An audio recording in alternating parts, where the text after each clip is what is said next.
I hid an alien for 3 days and he told me the real reason they weren't contacting us. And when you hear his answer, you'll realize something disturbing. The responsibility may be closer to you than you think. What he revealed isn't what conspiracy theories say. It's not what governments admit. It's something much deeper. Something that will make you question every choice you make daily. Before we dive deeper, tell me in the comments where you're watching from. Grab yourself a warm drink, maybe a cup of tea or just some water, and sit back as we begin this journey together. Because what happened to Arthur Vance in those 3 days in the mountains of North Carolina will completely change how you see the world, humanity, and yourself. Now, let me tell you how it all started. Arthur Vance was on the porch of his cabin in the mountains of Asheville when he heard the helicopters, 3 of them flying low, searchlights cutting through the night, systematic search pattern, 54 years old, retired history teacher, burnout at 51 after 30 years of teaching, divorced for 9 years, adult daughter who barely spoke to him. Arthur lived alone for 4 years in that isolated cabin, a deliberate choice, away from people, away from disappointment. He watched the helicopters with distant curiosity, military by the shape of them, looking for something. Drugs probably, he thought. Clandestine plantation in the mountains. He was about to enter when he heard it. Noise in the backyard. Something moving among the trees. Arthur grabbed a flashlight and stepped down from the porch. His heart raced slightly. Not from fear, more from caution. "Who's there?" he called, shining his flashlight.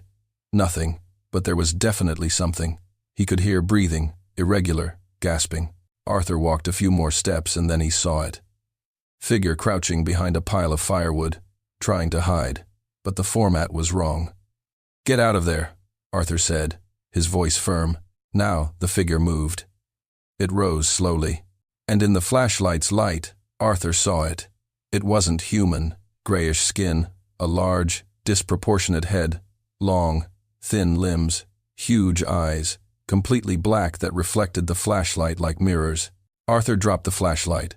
It rolled on the floor, light spinning. You're not. Helicopters approaching, sound getting louder, searchlights sweeping the area closer and closer. The creature looked at Arthur, then at the sky, then back at Arthur, and even without words, the message was clear. "They're looking for me. Please." Arthur stood still, his brain trying to process the impossibility, every neuron screaming that this couldn't be real. But it was. It was there. A real alien trembling with fear, exhaustion. Helicopters less than a kilometer away now. Arthur made a decision in seconds. Not thought out, instinctive. "Basement," he said, gesturing. "Quick." Through the trap door in the kitchen. The creature hesitated only a moment. Then it continued. Arthur led her into the cabin, through the kitchen, and opened a trap door in the floor. The stairs led down to the small basement where he kept tools and supplies. "Get down, be quiet. Don't make any noise." The creature descended. Arthur closed the trap door and covered it with a rug. 30 seconds later, a spotlight illuminated the cabin's windows. Loud knock on the door. Arthur opened it. 2 soldiers, uniforms without insignia, hard expressions. "Good evening, sir. Security operation in the area. Have you seen anything unusual? Strange lights? Suspicious movement?" "No," Arthur lied with surprising ease. "I heard helicopters, but I didn't see anything. Can we verify ownership? Do you have a warrant?" Tense silence. The soldier studied Arthur. Arthur held his gaze. "No, sir. But cooperation would be appreciated." "Then, no. Good night." Arthur closed the door, heart pounding now, adrenaline finally kicking in. "What did I just do? I lied to the military. I hid. Alien." He waited. He heard helicopters circling for another 20 minutes. Then slowly the sound faded, moving to another area. Arthur waited another 30 minutes, making sure they had really gone. Then he opened the trapdoor. The creature sat on the basement floor, looking up, those impossible eyes fixed on Arthur. "They're gone," Arthur said, not sure if the creature understood. For now, the creature nodded, a surprisingly human gesture. Do you understand what I'm saying?" Another nod. "He can talk." The creature opened its mouth, small, lipless indeed, but no sound came out. Then it shook its head. Okay. Arthur went down the stairs. He sat on an old box, keeping his distance. So, what are you? Where did you come from? Why are the military hunting you? The creature just stared. No response. Right. Communication will be challenging. Arthur ran a hand through his gray hair. He was a history teacher for 3 decades. He taught about ancient civilizations, world wars, revolutions. He thought he'd seen it all through books, but nothing, absolutely nothing, prepared him for this. Are you hurt? He asked, noticing dark spots on what appeared to be the creature's side. She touched her chest, grimaced, or what Arthur interpreted as a grimace. Wait here, I'll get the first aid kit. And, I don't know, water. Do you drink water? The creature made a gesture that Arthur interpreted as, yes please. As he climbed the stairs, Arthur looked back one last time. Alien, real in your basement. Life in self-imposed isolation had just gotten much more complicated. But also, for the first time in 4 years, Arthur felt something other than cynicism and resignation. Curiosity, genuine, burning. Who are you? Where do you come from? What do you know? And in the next 3 days, these questions would have answers. Answers that would destroy everything Arthur thought he knew about humanity and about yourself. Arthur returned to the basement with a first aid kit, a bottle of water, and an old blanket. The creature was exactly where he'd left it, motionless, just those huge eyes following every movement. Okay. Arthur walked slowly down the stairs. I don't know what I'm doing. I've never treated whatever you are, but I'll try. He approached cautiously. The creature didn't back away. It just watched. Arthur pointed to dark spots on her chest. Can I see? The creature hesitated. Then it raised what appeared to be an arm, allowing access. Arthur examined it. It wasn't exactly blood, a darker, viscous liquid. The wound looked like a burn, a cut. Hard to tell in alien physiology. He cleaned it carefully with gauze. The creature shuddered, but didn't resist. This is going to burn. Arthur applied antiseptic.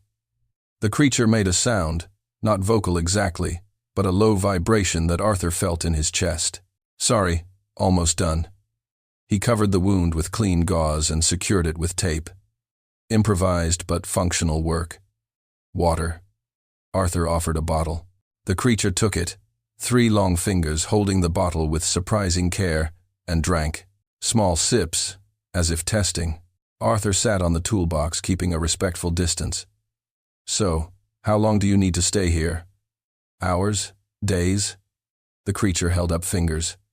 1, 2, 3. 3 days? I nodded in confirmation. Arthur ran a hand over his face. 3 days. Okay, I can do 3 days. He looked around the basement. Small, damp, filled with old boxes and rusty tools. It's not the best, but it's hidden.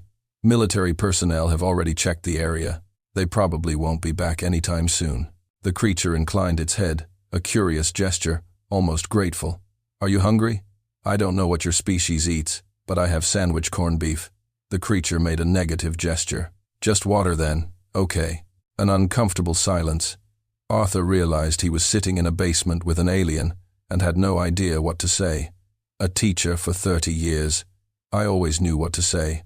But this, finally pointing to himself. Arthur. The creature looked.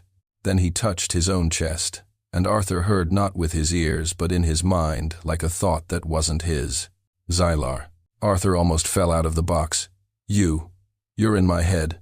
Sorry. Only way to communicate. Vocal sound doesn't work for me on this planet. Telepathic. Sure, why not? Arthur laughed nervously. So Xylar, you're Xylar to try. And you came from where exactly? Very far away. A system that you don't have a name for yet. How far in your measurements? Approximately 40 light years. Arthur processed. 40? You traveled 40 light years to get here.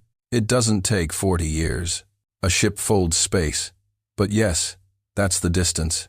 And you crashed? Did you fall? That's why the military?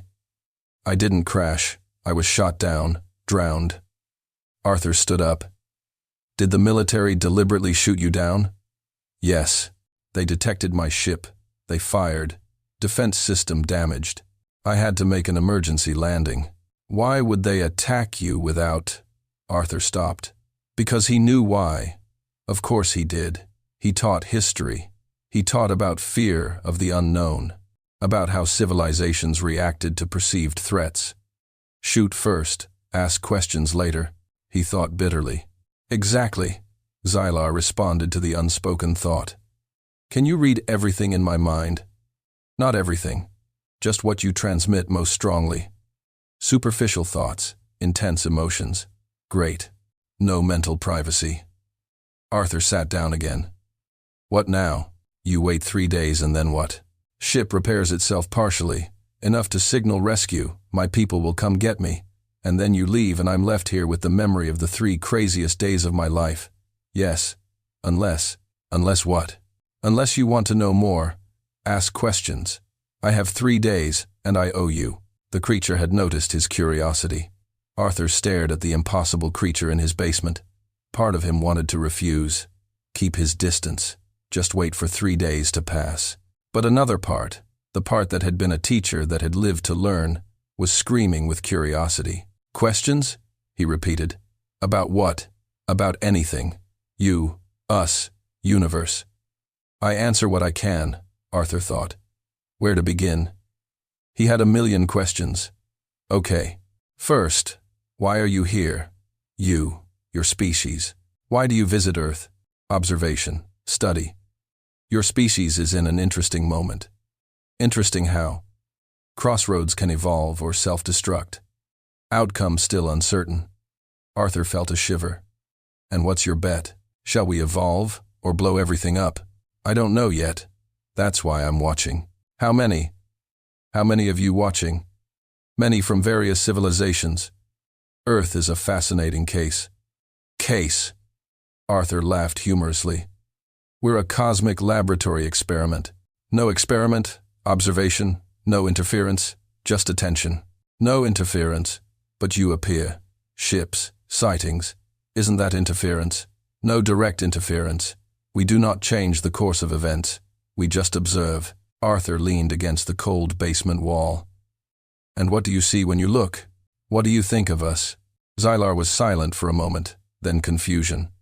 Immense potential, but wasted. You know what you need to do, but you don't do it. What do we need to do? Love, cooperate, unite. But they choose the opposite. Divide, compete, destroy. Arthur felt something tighten in his chest. Because it was true. He'd been teaching this for decades. Historical patterns repeating themselves. Civilizations falling because they ignored the signs. I taught about this, he said, his voice low. For 30 years, collective denial. How societies ignore what they don't want to see. How it leads to collapse. And nobody learned. Nobody wanted to learn. They wanted a grade, a diploma, not wisdom. Why did you stop teaching? Arthur looked at his own hands. Hands that had held chalk for nearly 3 decades, that had written on thousands of chalkboards. Because I'm tired. I'm tired of talking to walls, of seeing students memorizing for tests and forgetting everything afterwards, of realizing that history doesn't teach, it just repeats itself. So he gave up. It wasn't a question, it was a statement, and it hurt. Yes, Arthur admitted. I gave up.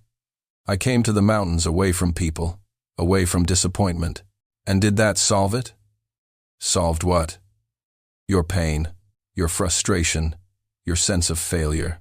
Arthur remained silent because he didn't solve it, he just hid it. You're doing alien therapy now. He tried to joke, but it came out bitter. I just watch. Humans do that. When hurt, they isolate themselves. They think solitude protects, but it only freezes the pain. And you, your kind, doesn't do that. We did a long time ago when we were young as a civilization. But we learned. What did you learn? That isolation is not protection. It is imprisonment. The words hit Arthur like a punch because he knew. He had always known. But hearing them from a telepathic alien in a damp basement made it impossible to ignore. 3 days, Arthur said. deliberately changing the subject. You said 3 days until rescue. Why so long? I need to repair the transmitter. Damaged components. It takes time. Can I help you? Do you understand warp drive technology and quantum communication? No. So, no. But you can keep me company, talk, ask questions. Arthur smiled slightly. Lonely alien wanting company. Ironic. I'm not lonely, just trapped temporarily. Welcome to the club, Arthur said and stood up. You make yourself as comfortable as possible. Thank you for hiding, for not giving it away. I don't know why I did it, Arthur admitted. Instinct, maybe, or curiosity, or… He paused. Or maybe I was tired of watching life go by and wanted to be part of something. So, thanks for participating.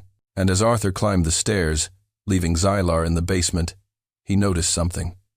For the first time in 4 years of self-imposed isolation, he didn't feel alone. Ironic. It took an alien to remember he was human. Second day, Arthur woke up early, made coffee, and took an extra cup to the basement. Good morning. He came down the stairs. I brought coffee. I don't know if you're kind. Oh, Xylar was working on something. Small components were scattered on the floor. Tools Arthur didn't recognize. They seemed to have appeared out of nowhere. Good morning, Arthur. Thank you, but I don't drink coffee. Caffeine is toxic to me. Good to know. Don't offer coffee to the alien. Arthur sat down. What are you doing? Repairing transmitter. Slow but progressing. Arthur watched Xylar's hands, or what seemed like hands, manipulate components with impossible precision. Long fingers moving in patterns that almost looked like dancing. How much have you fixed? Maybe 40%. By tomorrow night, it should be functional. And then they come and get you. And that's it. End of story. To try. Arthur drank his coffee in silence for a moment. Then, can I ask more questions? Of course. That's why I offer time. Okay. Yesterday you said that many civilizations observe Earth. How many exactly? It's hard to say the exact number, but tens directly. Hundreds indirectly. Hundreds. Arthur nearly spilled his coffee. Hundreds of alien civilizations know about us. Yes, Earth is known. Famous even. Famous for what? Because it's a paradox. An intelligent species that simultaneously creates incredible beauty and incomprehensible destruction. Arthur sighed. So we're what? Cosmic reality TV?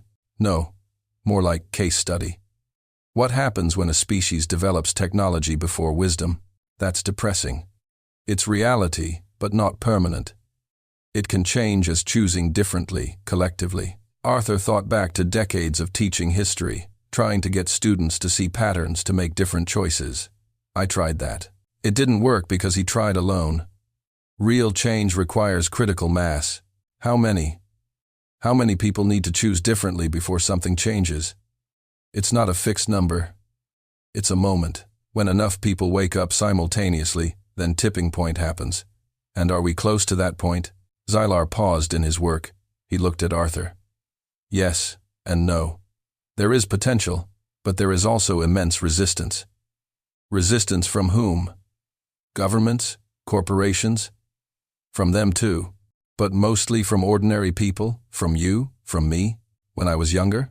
Resistance to what? The uncomfortable truth, the frightening change, the heavy responsibility. Arthur felt something tighten. You're talking about denial?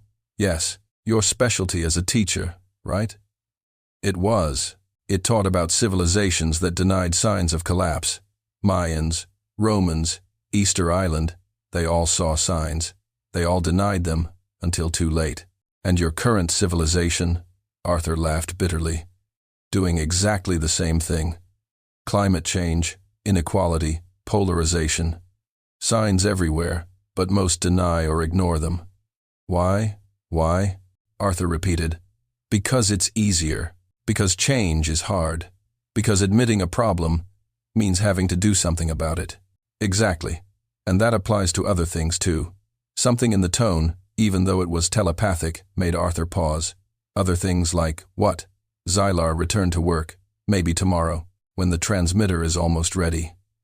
When you're ready. Ready for what? To hear truth that can be disturbing. Arthur felt curiosity flare. About what? About you? About contact? Try then, tell me now. No. It's not ready yet. How do you know I'm not ready? Because you're still angry. Anger makes it difficult to listen. It distorts understanding. Arthur opened his mouth to deny it, but stopped because Xylar was right. There was anger, old, deep anger at students who didn't learn. Anger at a system that didn't change. Anger at humanity that repeated mistakes. I'm working on my anger, he said defensively. I know, and it's progressing. So, I hope one more day. Arthur sighed. You're frustrating to aliens. I hear this often of other humans. You observed? Yes. Some few. How many humans know about you? Do they really know? More than the government admits. Less than conspiracy theories claim. That's no answer. It's an honest answer. Numbers vary. Some know and speak out. Most don't believe. Some know and remain silent out of fear or choice. What about me? After you're gone, what do I do with it? Whatever you want. Speak. Keep quiet. No one will believe you anyway. Why not? Because they don't want to believe it. It's more comfortable to think they're alone in the universe. Less scary. Arthur thought about it. So even if I tell even in detail, people will deny it. Most will. Some may listen. Even fewer will believe it. And very few will act differently based on it. So, what's the point? The point is to plant a seed. You don't control whether it sprouts. You just plant it. Arthur remembered something he told himself to justify his retirement. Nobody learned. But what if some learned? What if the seeds you planted were still there, dormant, waiting for the right moment? You make me think, Arthur admitted. Good. Thinking is the first step to change. And second step, feel. Third, act. In that order generally. But every person is different. Arthur finished his cold coffee. You said your civilization was young once, like us. What changed? How did you evolve? Crisis big. It nearly destroyed us, and then we chose differently collectively. So it takes a catastrophe to change. It doesn't have to be, but it's often what leads to choice. Sufficient pain makes change less scary than the status quo. That's sad. It's standard. Across the galaxy, species evolve through pressure. What about us humans? Are we under enough pressure? Yes, but still choosing to deny rather than act. For how long? How long until it's too late? Xylar stopped completely. He looked at Arthur with those impossible eyes. I don't know. Nobody knows. But the window is narrowing. Arthur felt a weight settle on his chest. And what can we do individually? Wake up. Choose truth over comfort. Love over fear.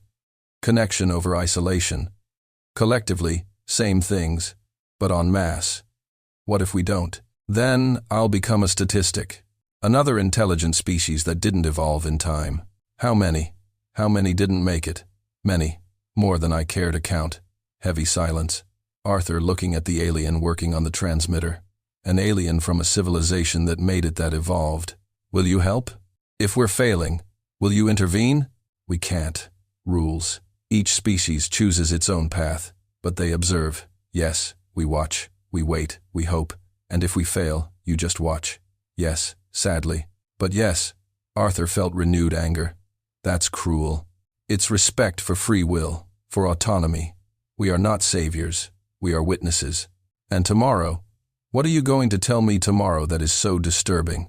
The truth about why we don't make open contact, why we don't come out, as they say. And when you know, you'll understand why anger needs to go first.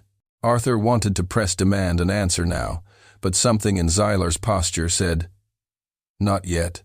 Patience. Okay. Arthur stood up. Tomorrow then. And as Arthur went upstairs, leaving Xylar to work, he realized I was less angry than yesterday, less cynical, more curious, hopeful. Alien in the basement was doing something that 30 years of teaching had not accomplished, making him want to believe that change was possible. Third day, Arthur didn't sleep well. His mind was spinning with everything Xylar had said. Truth about why we don't do open contact. Conspiracy theories said government hides, fear of panic, control of information. But Xylar hinted at something different, something more disturbing.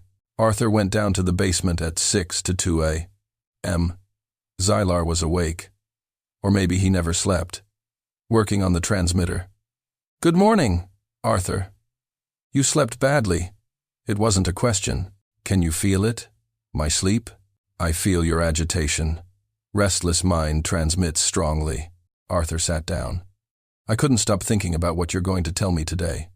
"Good. It means you are preparing yourself mentally or driving me crazy with curiosity." Xylar made a sound, something Arthur began to recognize as alien laughter. A low, almost musical vibration. "It works, too." Arthur watched Xylar's work. The transmitter now looked different, more complete, glowing faintly. "It's almost ready." "Yes, tonight, I can signal. Tomorrow morning, my arrivals will arrive. So, this is our last real conversation. Try." Arthur felt something strange. Sadness for an alien he'd met just 3 days ago. "I'm going to miss you." "Is that weird to say?"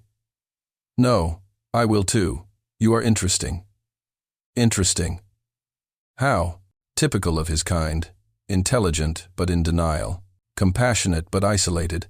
Disillusioned but still hopeful underneath. "Do you do psychological analysis too?" "I observe. That's what I do." Arthur took a deep breath. "Okay, I'm ready. Tell me, why don't you make open contact? Why don't you land at the White House or the UN and say we're here?" Xylar stopped working. He turned completely to Arthur. "Because we've already tried." Arthur blinked. "What?" "Multiple times, different decades, different approaches. They all failed." "How? When? Why don't I know that?" "You know, you just didn't connect the dots. Or you did but accepted the official explanation." "Give me examples." 1952, Washington, D.C. Ships over the Capitol seen by thousands. Filmed, photographed. Arthur remembered lights of Washington. "I taught that government said they were temperature inversions." "Something like that." "They weren't. It was us, trying to show our presence in a non-threatening way and panic. The government denied it. The media ridiculed it. The population accepted the denial because it was more comfortable than the truth." Arthur felt something cold run down his spine. "You were really there?" "Yes. And other moments." 1947. Roswell. Real spaceship. Real beings. Government recovered. I know that everyone knows theories about Roswell. These aren't theories. They're facts. But look what happened. The government denied it. They made up a story about a weather balloon, and the majority accepted it. But many didn't accept it. There have been conspiracy theories for decades. Yes. And what did they do with them? Arthur paused. They ridiculed them. They marginalized them. They called them crazy. Exactly. Because it was easier than facing the truth. But the government hid it. Covered it up. Yes. But why? To maintain control. To avoid panic. To give people exactly what they wanted. Denial. Arthur was silent. Processing. Arthur. Think about it. If the government really wanted to completely hide it, they would have destroyed all the evidence, killed witnesses. But they didn't. They made some, not all. Because a cover-up doesn't have to be perfect. It just has to be convenient. It provides a plausible excuse for those who want to believe it. Wait. Arthur stood up. Are you saying that? That people want it covered up unconsciously? Yes.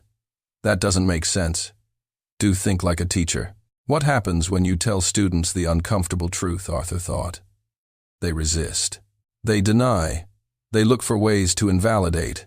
And what happens when you give a comfortable explanation, even if it's false? They accept easily, gratefully. Exactly. Now apply this to a planetary scale. Arthur sat up slowly, his mind connecting dots he had resisted seeing for decades. Are you saying that government's cover-up because the population subconsciously asks for them to cover up that? But how? How does the population ask for this? Through choices, elections, media consumption, reactions to revelations. When someone tries to reveal alien truth, what happens? Arthur thought they are ridiculed. They lose credibility, career, reputation. And who does this? Government alone? No. Media, society, ordinary people mocking? Exactly. Society punishes those who speak uncomfortable truths. It rewards those who maintain comfort. But Arthur felt internal resistance. But many people want to know. They protest for disclosure. They say they want to, but when evidence appears, what do? Some believe. And the majority that determines the course of society, Arthur thought honestly, ignore it, or accept the official explanation, or ridicule it. Yes, because knowing, really knowing, means changing your worldview, changing your priorities, changing your life, and change is scary. Arthur held his head in his hands. So, you're saying you don't make open contact because we don't want to. We really don't want to. Most don't want to deep down subconsciously. But why? Why wouldn't we want to know the truth about life in the universe? Because it means they are not special, not unique, not the center of creation. Because it means that the universe is bigger and more complex than religion taught. Because it means they need to grow, evolve, unite as a species, and that requires letting go of old certainties. Arthur remained silent, feeling the weight of every word in government's church media. Are they part of this? Yes, but not as evil conspirators, as demand providers. Government covers up because citizens elect leaders who promise normality. Church distorts because believers seek churches that give simple answers. Media ridicules because audience clicks on entertainment, not serious information. Each institution simply responds to what the masses want, consciously or not. Arthur felt the world crumbling and rebuilding differently. So it's not their fault, it's ours, all of us. Not blame, responsibility. Big difference. As guilt paralyzes, responsibility empowers. Because if the problem is ours, so is the solution. Arthur looked at Xylar, an alien who in 3 days had turned his understanding upside down. What do we do then? How do we change this? Individuals change first, then the collective follows. How do they change? Choosing truth over comfort. Questioning your own denials. Stop blaming them, and start asking what am I denying? Arthur thought about his own life, about self-imposed isolation, about giving up teaching. I denied that I could still make a difference. Try, and when enough, stopped denying it. So, we're ready for real contact. Open. No cover-up because there will be no demand for cover-up.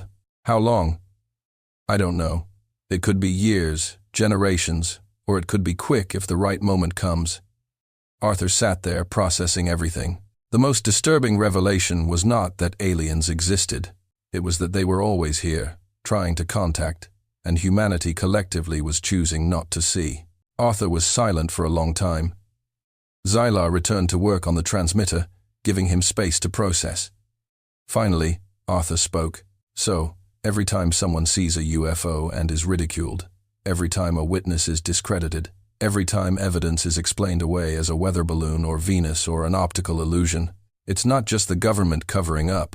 It's the entire society collaborating in the denial because it's easier to try.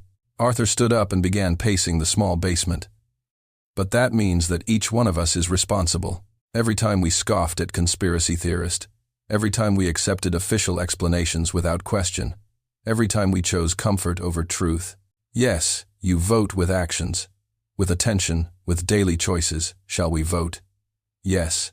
Every click, every political vote, every conversation, every choice to believe or deny. When you watch news that ridicules sightings and don't turn off, you vote for more of it. When you elect a politician who promises to get back to normal, instead of facing difficult truths, you vote for denial. When you go to a church that gives simple answers instead of seeking the truth, you vote for limitation.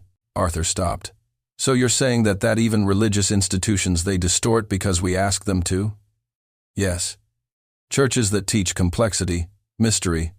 We don't know everything, lose members. Churches that promise absolute answers, clear good versus evil guaranteed salvation grow. Why? Because people seek certainty, comfort, not truth. But many people of faith are genuine, sincere, yes, and many seek truth honestly. But the masses seek comfort, and institutions, government, church, media, simply provide what the masses demand. Arthur felt something uncomfortable growing because he was seeing his own life in it. I did that, he said quietly. As a teacher, I gave simple answers because students wanted them. Easy grades, memorized content, no critical thinking. And when did you try to give more? They resisted. They complained. Bad reviews, administration pressured to make things easier. So you had a choice: fight the system or adapt. And I adapted for years until I couldn't anymore, until I burned out completely. And then isolate me. Blame the system, blame the students, blame society. But he didn't ask himself, how did I contribute to this? Arthur felt tears burning. No, I didn't ask, because it was easier to be a victim than to be responsible. Exactly, same pattern, different scale. Arthur sat back down, legs weak. So, what you're saying is that there are no villains. There's no evil conspiracy. There's a cover-up. There's manipulation. There's an interest in maintaining power. But it works only because the masses allow it. Because the masses prefer comfortable denial to uncomfortable truth. What if the masses changed? What if the majority really wanted the truth? Then a cover-up would become impossible because institutions follow demand. A politician who hides the truth would lose an election to someone who reveals it. A church that limits itself would lose its followers to those who expand. Media that ridicules would lose audience to those who seriously investigate. But that requires millions to change simultaneously, not simultaneously, gradually, until critical mass is reached. And how much longer? Xylar stopped completely. He looked at Arthur. I don't know, but it's closer than it was. Each person who awakens speeds up the process. Awakening from what? Of one's own denial, of one's own complicity, of one's own responsibility. When you stop blaming government, elite, them, and start asking, how do I deny the truth? You wake up. When you choose truth, even if it's uncomfortable, you vote for change. When you question your own certainties, you open the door to evolution. Arthur wiped his face with his hands. Why is that so hard to hear? Because it destroys the victim narrative. It's much more comfortable to be the victim of a conspiracy than to admit complicity. And I was an accomplice of denial, of isolation, of giving up. Yes, but the past doesn't define the future. You can choose differently now as returning not to isolation, but to participation. Not with anger, but with compassion. Not with blame, but with teaching. Teach what? What it has always taught. Patterns of denial. But now, including what are we denying now, collectively, individually. Arthur thought, what if they ask me about aliens, about you? Tell it or not, it doesn't matter. No one will believe it anyway, but it might plant seeds of questioning. Why is it so hard to believe? What would we lose if it were true? How does denial protect and limit us? Philosophy, not facts. Facts rarely change minds. Questions often change minds. Arthur remained silent, taking it all in. So the message is, the ball is in our court. It always has been to try. You don't make open contact because we are not ready. And we are not ready because we choose not to be. Exactly. And when we're ready, then they won't have to wait for us. They will have already evolved beyond the need for external validation. But yes, we will appear because there will be no more reason to hide when there is no more demand for hiding. Arthur stood up and walked over to where Xylar was working. He looked at the nearly complete transmitter. When you're gone and I'm left here with all this, what do I do? What to choose? You can isolate yourself again, blame the world, or you can participate, plant seeds, question your own denials, and help others question theirs. What if I fail? What if no one listens? Then you will still have lived more truthfully than before, and that always holds true. Arthur held out his hand, a human gesture. Xylar looked, then held out his own hand. 3 long fingers touching Arthur's 5 fingers. Thank you, Arthur said, for breaking my denials, for showing me responsibility. Thank you for hiding, for listening, for being willing to wake up. This will change everything for me. I hope so. But change depends on you, not me. And in that impossible handshake, human and alien in the dank basement, Arthur felt something he hadn't felt in years. Not anger, not cynicism, not resignation, but purpose, renewed, real. The most disturbing revelation wasn't about government conspiracy. It was about collective complicity, about chosen denial, about ignored responsibility. And paradoxically, this was more hopeful than conspiracy, because if the problem was theirs, the solution was out of their control. But was the problem ours? The solution was also in our hands. That night, Arthur sat on the porch while Xylar finished the transmitter in the basement. Starry sky, millions of points of light. And now Arthur knew he wasn't looking at nothing. He was looking at his neighborhood, hundreds of civilizations, watching, waiting, cheering, hoping humans would stop denying and start seeing. Around midnight, he felt a telepathic presence. It's done. The signal has been sent. My men arrive at dawn. Arthur descended to the basement one last time. Xylar stood there, his transmitter glowing softly, emitting a pulse that Arthur felt more than heard. So that's it. End of the strangest 3 days of my life and the beginning of something new. If you choose, I'm thinking. Arthur leaned against the wall about what I said about going back teaching again, and I'm afraid. Afraid of failing again, of burning again. Valid fear. But fear is no reason not to try. Easy for you to say. It's not. My species also has fears. It also fails. The difference is that we learn to continue despite fear. Arthur smiled. You'd make a good teacher. I am an observer. Different, but related. Comfortable silence. Then Arthur asked, Will I see you again someday? Unlikely, but possible. The universe is strange like that. What if humans evolve? What if we actually reach critical mass? Will you be there when we make open contact? Maybe if he's still alive, if he's appointed, but someone of my kind will be. We promise to observe until the conclusion. Conclusion being evolution or extinction. We hope the former. Arthur thought back to decades of teaching the history of extinct civilizations. The Mayans, the Romans, Easter Island, they all denied the signs until too late. We can do it differently, he said mostly to himself. We have to do it differently. Yes, and it starts with individuals like you choosing differently. No pressure then. Arthur laughed nervously. It's not just you. Millions are already awakening, questioning, choosing truth. You're just one more, but each one matters. Arthur looked at Xylar, an impossible creature who had changed everything in 3 days. I'll call my daughter. Good. Let's talk. Really talk. For the first time in years, even better. And I'll look into volunteering at the library or community center. Teaching again. Not at school, but teaching. Why change? Arthur thought. Because you're right. I isolated myself. I denied that I could still make a difference, and that was my own denial. My own personal cover-up. Exactly. And if I can change that, my personal denial, maybe it will help others change theirs. One at a time. This is how critical mass is built. Light began to appear outside, not sunrise, different, bluish, soft. They arrived. Arthur felt a tightness in his chest. Already? Yes, I need to go. They went upstairs together for the last time. They walked through the kitchen. They went out into the backyard. There was something there. Not exactly a ship, more like distortion in the air. Space folding in on itself. Arthur couldn't focus on her directly.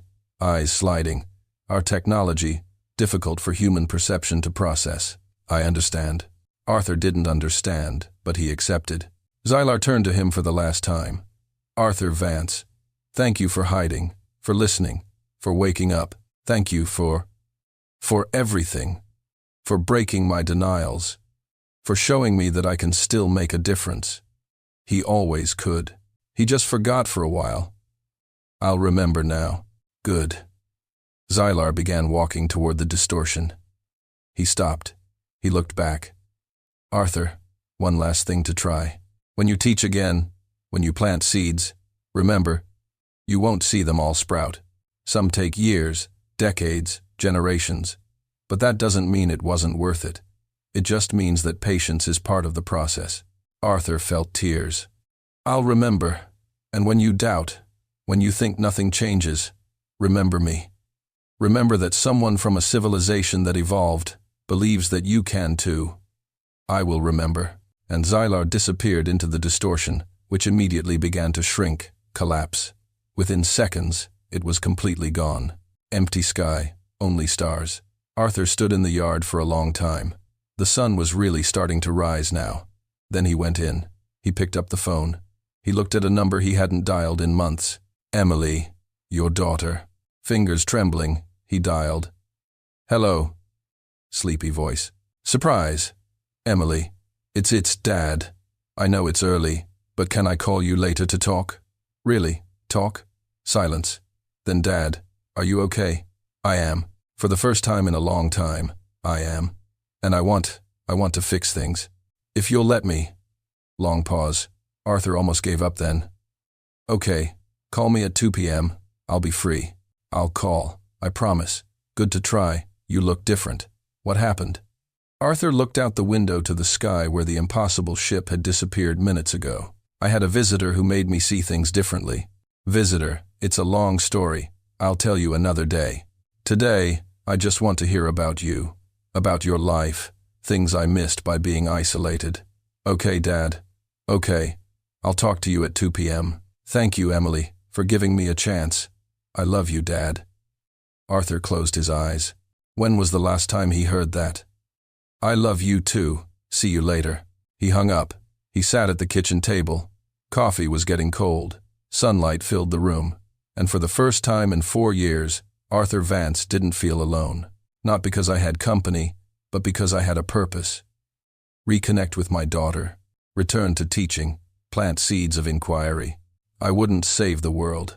I wouldn't change everything alone. But it was his part, his responsibility, his choice.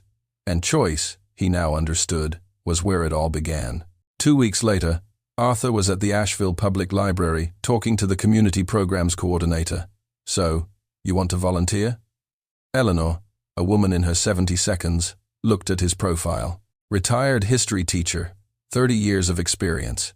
Yes, I thought about maybe a discussion group about history, but not traditional, non-traditional. How? Arthur hesitated. How to explain without sounding crazy. Focus on patterns on how civilizations have denied signs of trouble and connect with the present. Ask, what are we denying now, collectively and individually? Eleanor raised an eyebrow. Interesting. Half philosophy, half history. Exactly. And you think people will come to be challenged like that? Arthur thought about Xylar in 3 days. That changed everything. I don't know. Maybe not. But I have to try. Plant a seed, even if it doesn't sprout right away. Eleanor smiled. I like that. Okay. You can use room B on Wednesday nights. 2 hours, no charge. See how many show up. Thank you. Thank you very much. One thing, Professor Vance. Try. Why now? Why come back after 4 years of isolation? Arthur looked out the library window. Blue sky, white clouds, seemingly normal. But now, he knew there was more. Much more hidden in plain sight, because they chose not to see it because I realized that isolation was my own form of denial. And if I want others to stop denying, I have to stop first. Eleanor nodded, satisfied. See you next Wednesday then. First session. Arthur arrived at 6 p.m. He arranged chairs in a circle and prepared some questions on the whiteboard. He waited.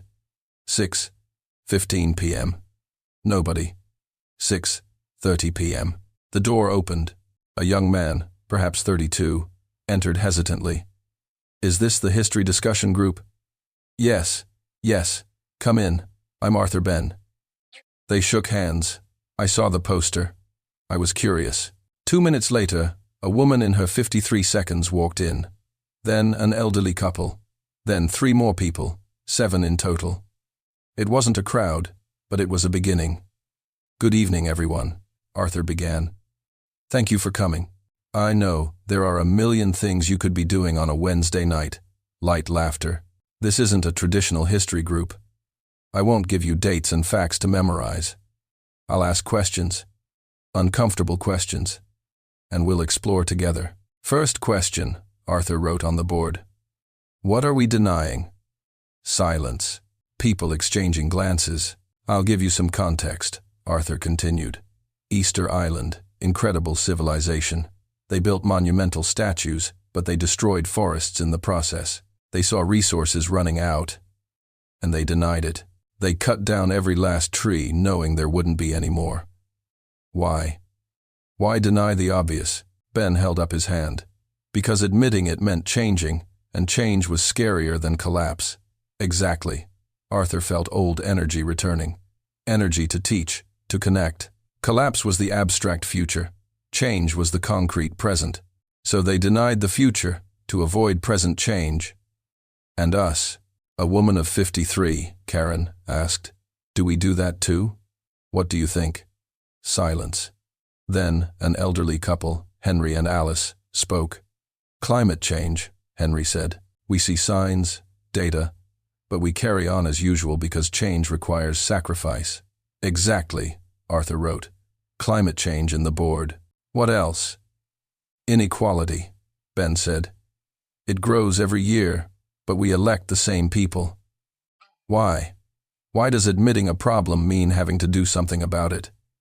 Sim continue. For 2 hours, they talked, they explored, they questioned. Not about aliens, not about conspiracy, about basic human denial, about daily choices, about personal and collective responsibility. In the end, Karen approached Professor Vance. That was different. Good, but uncomfortable. Uncomfortable is a sign of growth.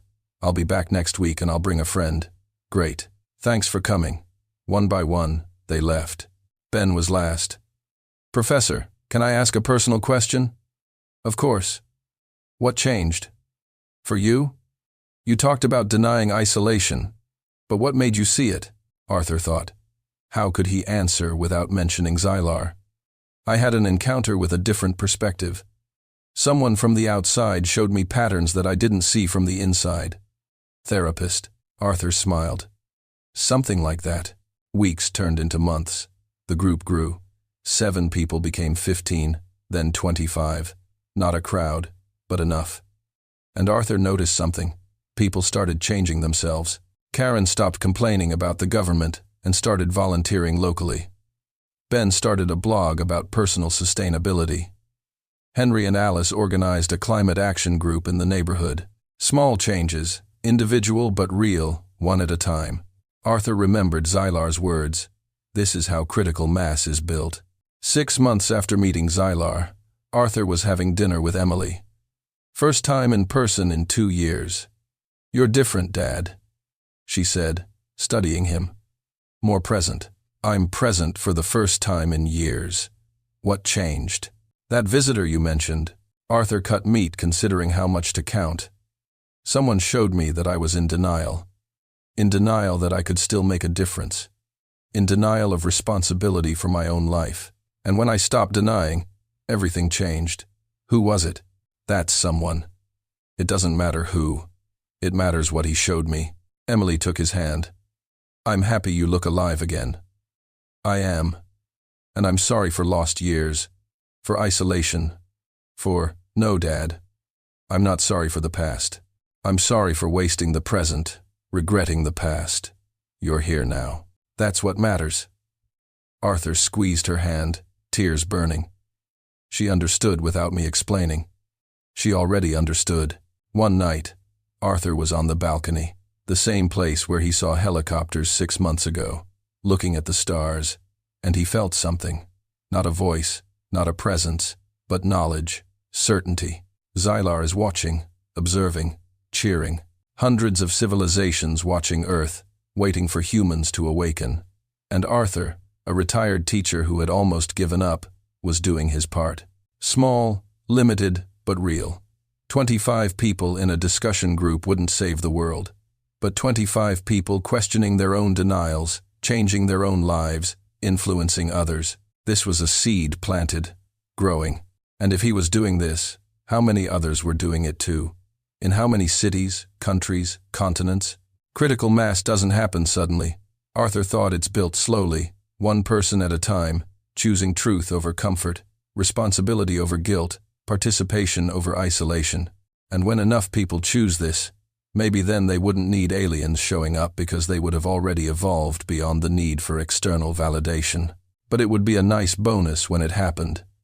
Arthur smiled at the stars. Thank you, Xylar, for waking me up, for showing me that I can still plant seeds. No answer. Of course not. But it wasn't necessary either, because the job was now his. Emily's, Karen's, Ben's, Henry's, Alice's, of each person choosing to awaken, and that finally was hopeful. A year after meeting Xylar, Arthur was preparing a new session when he received an email from a former student from 15 years ago. Professor Vance, I don't know if you remember me. I had a class with you in 2010. You taught about collective denial, about how civilizations ignore signals. At the time, I memorized it for a test and forgot it. But something remained.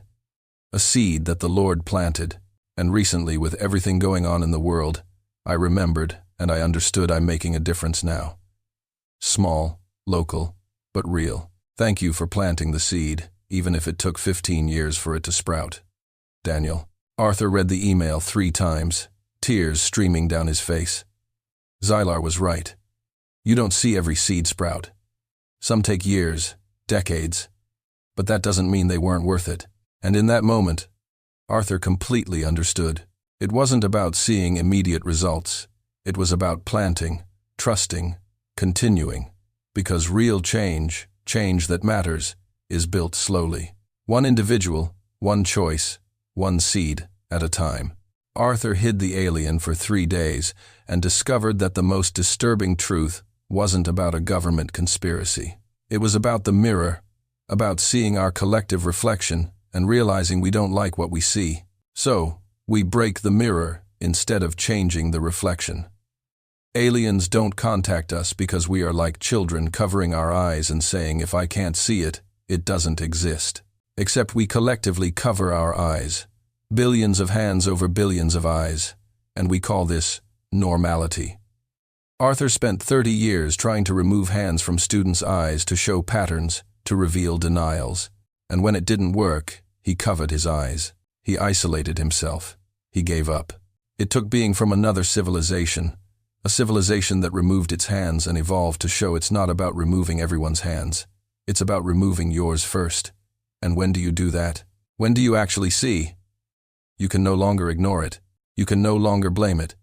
You can no longer wait for someone to fix it, because you realize you are that someone. Always have been, always will be. Critical mass is not a magic number of people awake. It is time when enough individuals stop waiting for critical mass and become it. A retired teacher returning to teaching, a mother questioning her children's school, an employee reporting corruption even though it risks his job. A citizen voting conscience over convenience, 1,000 little acts of courage, 1,000,000 little truths, 1,000,000,000 little choices accumulated, built until the day we no longer need aliens telling us we're ready because we simply will be. And then, and only then, they show up. Not as saviors, as neighbors who've always been waiting for us to be mature enough for real conversation. But until then, the work is ours. The choice is ours. The responsibility is ours. And that, scary as it is also more liberating than any conspiracy, because it means that the future is not in their hands. It's in yours. It always has been. What are you going to do with it?